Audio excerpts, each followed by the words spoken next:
So we kick off the legendary chapter 1100 with another reader-requested cover page. Interestingly enough though, it actually features the Usopp pirates who we haven't seen for quite some time. And not just that, but it's actually requested by Noda Skywalker. If you guys have been in the community for quite some time, you might know that Noda Skywalker is heavily rumored to be Oda's alternate account, since Noda Skywalker has actually had multiple reader requests as the cover page before. Also, I would love to point out that Noda Skywalker is a very fitting name to pop up, since of course there are a lot of Star Wars references laden throughout Egghead Island. So now, onto the chapter, we start off with Kizaru and Vega Punk.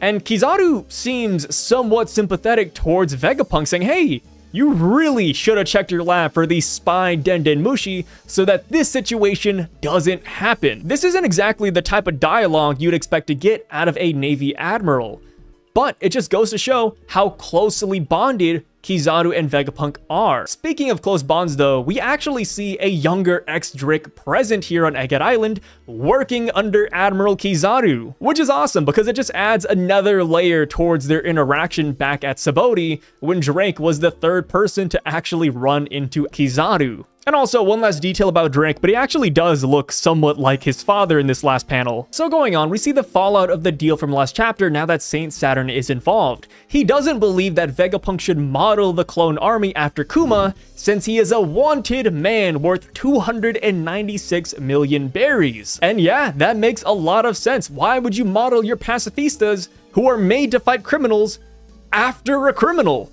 So the only way to circumvent this is to have Kuma work underneath the world government to some extent. And hey, a Shishibukai position just recently opened up, all thanks to Ace. So we actually come to find out that Ace pulled off some crazy feats during his time as a pirate, and he defeated a Shishibukai that we do not know of yet. I've seen a couple people saying that this warlord is actually Jinbei since Ace fought Jinbei, but it can't be him because Jinbei at this point in time is still a warlord, and he doesn't lose his spot as a warlord until Marineford. While technically we never have to be revealed as to who this warlord actually is, I do think the ideas floating around about him are somewhat fascinating. Personally, I think it would be a really cool tie-in if this warlord was actually the warlord responsible for murdering Zephyr's family. And yeah, while Filmsy isn't exactly canon, Zephyr is still a character that Oda created, so he did have some idea of a warlord murdering Zephyr's family in the back of his mind. Another thing I've seen people talking about is that maybe this warlord is the man marked by flames,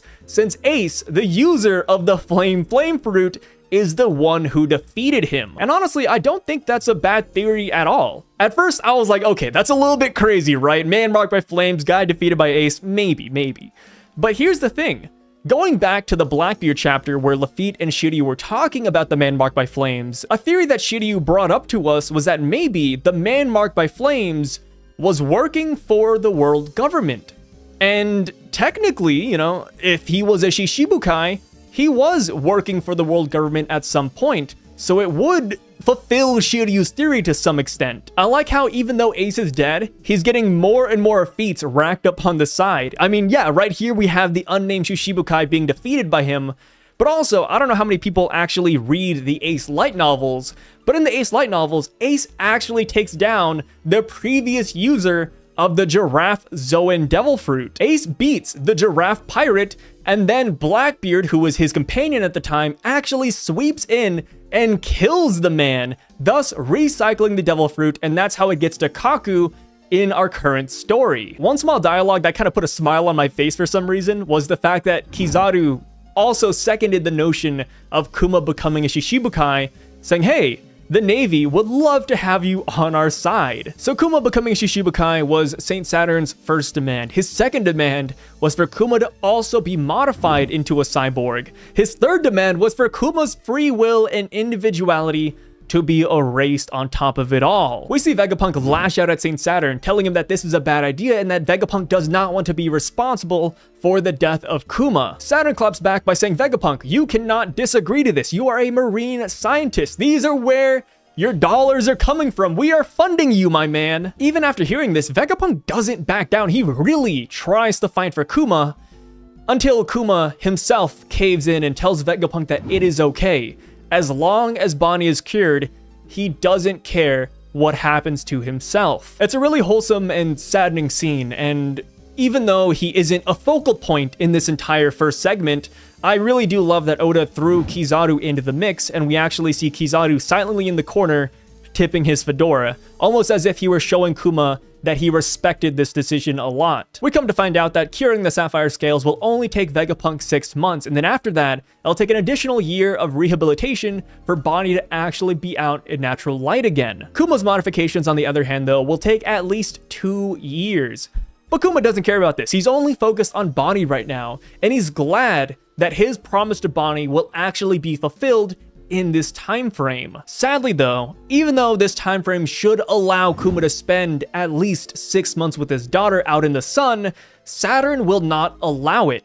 After Bonnie is cured, to make sure Kuma will not run away, he is prohibited from seeing Bonnie ever again. Since Saint Saturn is threatening to enslave Bonnie if Kuma breaks any of these rules, Kuma ends up agreeing. He knows how bad slavery in Marie Draw truly is. He does not want that for his daughter. So he promises Saturn that he will obey. And all in the meanwhile, you have Kizaru in the background still, listening in to all of these sad details. The reason I like pointing Kizaru out in this situation is because I do think this will come into play with current day Egghead Island events. So we go on a little bit further and we see what day-to-day life is like here on Egghead Island. And for Vegapunk, it is stressful. Vegapunk has enough work on his hands that it keeps him as busy as a beaver, and he wishes that he had 5 more of him, which I find interesting because he ends up with 6 satellites at the end of the day. So it does make me wonder which satellite Vegapunk didn't think he would need until way later. And actually, if you go through the dialogue in this montage, you might be able to sniff out which satellites he immediately needs. So, he says, "Damn it, the brain waves won't stop. That's it. I can create the weapon of my dreams now. Someone needs to write everything I'm thinking down. If only they could eat and use the toilet for me too, I'd never have to stop. I'm so short-handed, it's maddening." I just had another eureka moment. So if I had to take a stab at it, I would say that the weapon of my dreams line is in reference to Lilith, since she is the evil Vegapunk. And then we have the writing down Vegapunk, which actually falls over to Pythagoras since he is the data collector. And then we have the eating and pooping, which is of course going to be York. And then we have the short-handed it's maddening, which could be in reference to Atlas since she is the Wrath Vegapunk. And then lastly, we have the Eureka moment, which is Edison. So what this is telling me is that the one satellite Vegapunk did not think he would immediately need was Shaka, the logical Vegapunk. Now I'm slightly curious to find out what led Vegapunk to believe he would need a 6th satellite. Maybe he had some grander plans for Shaka at the end of the day, but from what we know, Shaka is out of commission since York shot him through the head. So continuing on the montage, we see a lot of really wholesome things. We see Bonnie drawing a picture of Kuma, which later becomes his Jolly Roger at the end of the chapter, and we even get a little drop-off from an underworld boss. So since at this time Vegapunk is still building up Egghead Island, he needs a lot of materials. And one of the places he's buying his materials from is actually from the underworld boss Umit. Man, I hope I'm pronouncing that right. It looks like Umit, so I'm gonna go with that until I hear a better pronunciation somewhere else. But yes, Umit, the underworld boss, makes a surprise appearance in this chapter, which I think is really cool in a weird way. I didn't think the underworld bosses would be so important, but here in the final saga, they've been starting to show out. First, we had Stussy, who was revealed to be a CP0 agent, and then a creation of Vegapunk, and then we had Dufeld, who funded the Mads project, and now we have Umit coming in as the person who delivered goods to Egghead Island. Now I'm just wondering when Drug Peklo or Gibberson are gonna make a reappearance. So cutting over to another part of the montage, we actually see Vegapunk, Sentomaru, Bonnie, Kuma, and Kizaru eating a giant piece of pizza, which is somewhat of a callback to one of the more recent color spreads where we see the Straw Hat Pirates eating a giant piece of pizza as well. But on this page, it's not the pizza that's the most important thing. It's the fact that after they eat pizza, they all do the Sun God Nika dance. Yeah, you know, you have Kuma dancing, Bonnie dancing, we've seen that before. But Vegapunk is joining in this time, Sentomaru is joining in, and so is Admiral Kizaru. If you've been following me for a while, then you must know that I am a huge proprietor of the theory that Kizaru will help the Straw Hats, Vega Punk, Kuma, Bonnie, Sentomaru off of this island. I'm like a broken record that just can't stop playing the same song over and over. But like I said before, Kizaru does not want to do this job. He does not want to kill Vega Punk, Sentomaru, Bonnie, or even Kuma at this point. These are his friends. I'm wondering, at what point does Kizaru say enough is enough and he actually quits his job and starts helping his friends instead? And while you could say, hey, Sai, he's an admiral, he's not gonna do that, you have to remember that Kizaru is the one admiral that actually has unclear justice as his motto.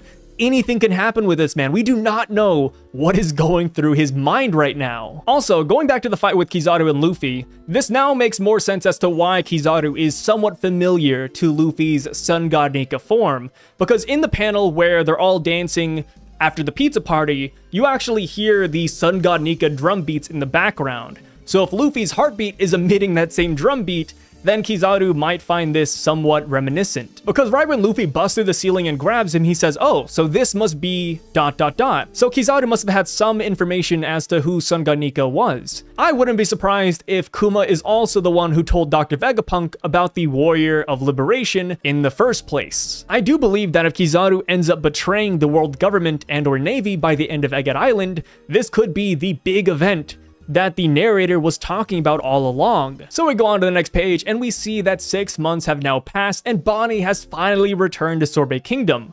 To greet her, we have her future crewmate, Gyogyo, and we also have Queen Connie. And this time around, Queen Connie is actually wearing the same hat that Bonnie wore at Sabaody. So just like how Shanks gave the straw hat to Luffy, Queen Connie gives her hat to Bonnie. I actually read a pretty cool theory during the live stream, but somebody said that maybe Queen Connie gives the hat to Bonnie so that Bonnie can sneak out from CP8's protection at a later date. And that makes a lot of sense considering the gag of Queen Connie and Bonnie is that they look just alike when Bonnie ages herself up. So this would definitely be able to trick the CP8 agents into thinking Bonnie is here when she's actually not. And not to mention, but their theory actually explains Akainu's dialogue when he meets Bonnie during our current timeline, where Akainu says that he got chills when he found out that Bonnie escaped the world government. So we learn that the government agents that are supposed to keep Bonnie under lock and key are actually CP8 agents, with the main one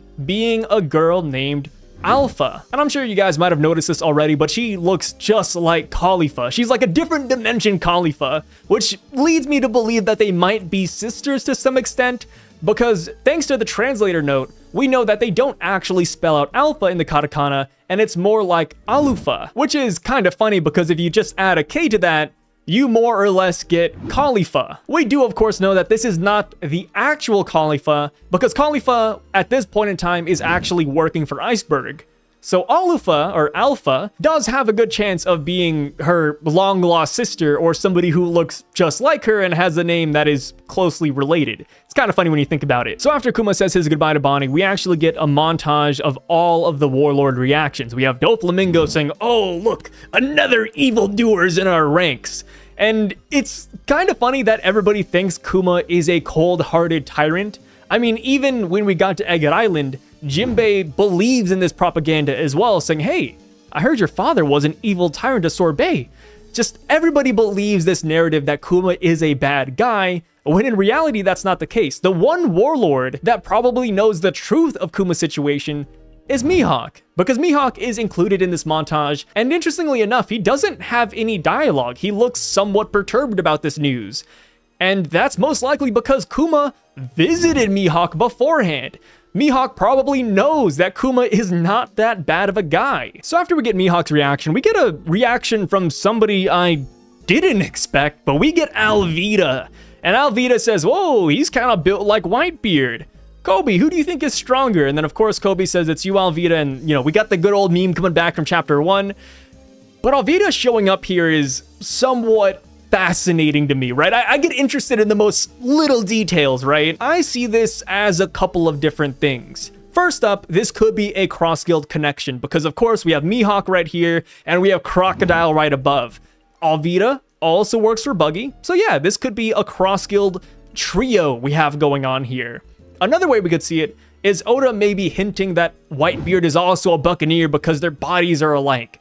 I'm not 100% subscribed to that idea, but I'm open to it, right? It wouldn't exactly change too much of the story, so it's a very harmless theory. But yeah, I'm not exactly sold on it quite yet, but I do think it's fascinating that Oda at least brings up this connection with Alvida, who, all I gotta say, in this panel has the same body shape as Kuma. Also, if the reason why Oda paneled the reactions this way is because they are all connected to Cross Guild, then I wonder what that says about Doflamingo, who has a big panel on the side. Because a lot of people are expecting Doflamingo to be broken out of prison, and if he were to go somewhere, I wouldn't be surprised if he does end up joining Cross Guild. So we go on a little bit more, and we see more reactions. We have Jinbei, Ace, Whitebeard, Marco, Blackbeard, Boa, and it's really cool. I love seeing all these characters, even though they don't add too much to the chapter. It's nice seeing that they were all present during this time, right?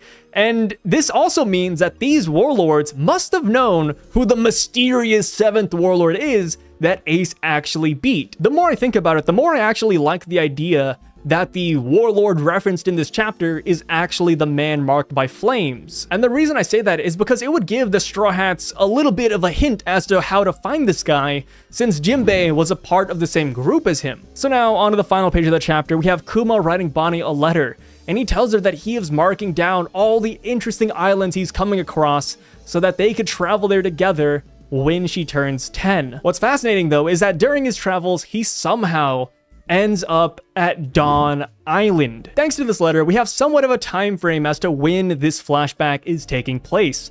Luffy still has not set out on his adventure yet, and we even see him in the final panels of this chapter.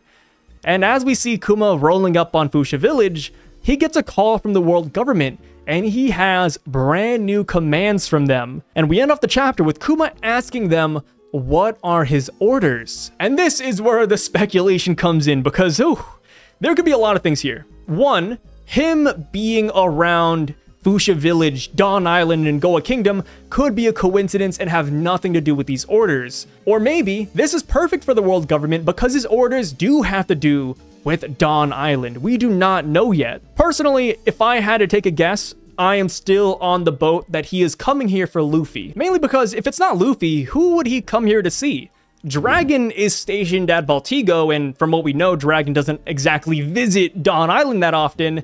It can't be Garp, because Garp is a part of the Marines at this point, and if Kuma wanted to meet Garp, instead of going to Fuchsia Village, he would probably just meet Garp at headquarters, right? There's also the possibility that he could be coming here to meet Shanks. But Shanks, to our knowledge, doesn't exactly visit Fuchsia Village again after he gives Luffy the Straw Hat. Maybe he does and we never see it, but Shanks and Luffy had the promise of never seeing each other again, or at least not giving back the hat until Luffy becomes a great pirate. So Shanks visiting Fuchsia Village after that promise would feel a little bit strange in my opinion. A fourth option, or a dark horse in the competition of competitors, would be Sabo. Of course, this is the island where Dragon, Ivankov, and Kuma found Sabo. So maybe Kuma wants to find out who Sabo might be related to, maybe dig up some of his past since Sabo has amnesia.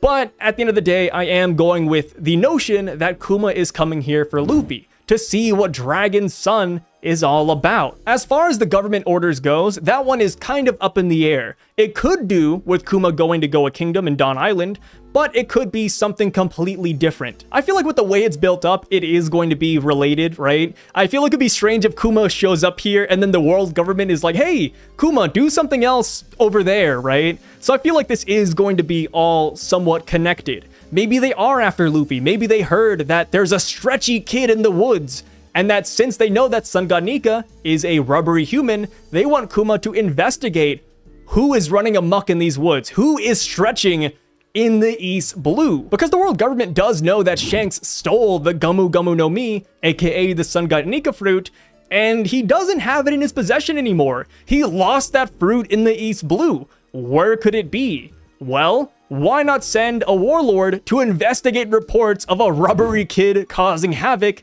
in the Mount Corvo region? I think it'd be really beautiful if Kuma shows up to this island to investigate or execute this stretchy person, but by the time he sees Luffy, or at least spies on Luffy from a distance, He realized that Luffy is not someone he wants to get rid of. Maybe Luffy portrays some aspects of Dragon or even Sun God Nika.